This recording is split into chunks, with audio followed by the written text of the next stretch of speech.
Today, I'd like to introduce you one of my bonsai pots collection, this Kinka pot. Kinka is a Yamaaki brand. As some of you might know, Yamaaki is a bonsai pot maker in Tokoname and is famous throughout the world. When I started selling bonsai pots over 10 years ago, Yamaaki pots were very popular and it seemed like the Yamaaki brand represented Tokoname pots to the world. And the price of the Yamaaki pots outside Japan was extremely high. Yamaaki pots themselves have several quality levels, but even the least expensive one was quite expensive. It was because there was a huge demand for the pots throughout the world, but less supply from Japan. I think the price of the manufactured Yamaaki pots went down over the past 10 years, but not the Kinka pots. Kinka is a Yamaaki's old brand which was produced before World War II. This book called Monkey Daizukan says that when Kinka brand pots gain the age, they become very much like Chinese pots.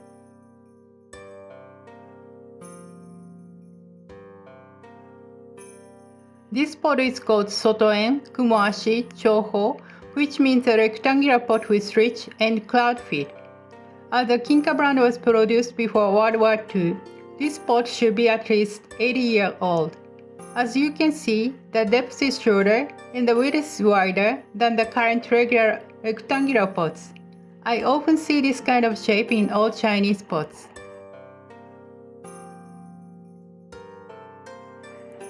I've read in a very old magazine that bonsai masters were discussing bonsai pots, and one master was kind of criticizing Kinka pots, saying that those pots imitate Chinese pots.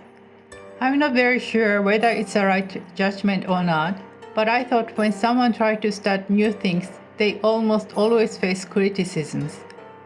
As I told you before, the Chinese imitation was transformed into the nicer words and became an appraisal in this book. As this book was published like 60 years after the old magazine I mentioned, the criticism became the appraisal after 60 years. Kind of Van Gogh paintings.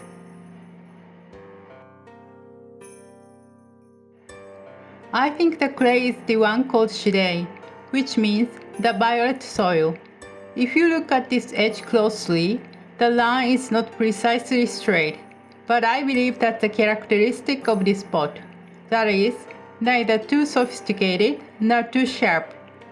It's more warm and has handmade feelings, so are the soft edges and the lines here. This is a stamp. The Kinka is constructed with the two Chinese characters. The first one is Kim, which means gold, and the second one is Ka, which could be flowers as a noun or glorious as an adjective. So you can roughly imagine what Kinka means. Sounds pretty vivacious, doesn't it? In my old video, there is my black pine bonsai in a regular Yamaaki pot. The tree is under recovery.